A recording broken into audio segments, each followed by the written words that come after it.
இங்கே பார்த்தீங்கன்னா அம்பேத்கர் சிலை இருக்குது. இப்போ நம்ம வந்திருக்க ஸ்ட்ரீட் பார்த்தீங்கன்னா வரதாச்சாரியார் தெரு.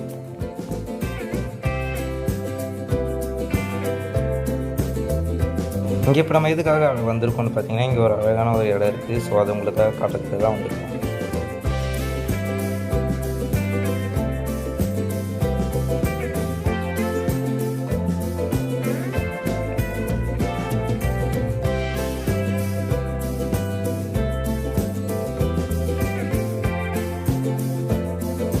இங்கே பார்த்தீங்கன்னா ஒரு பெரிய அழகான ஒரு குளம் இருக்குது. இப்போ தான் அதை ரெடி பண்ணிகிட்ருக்காங்க.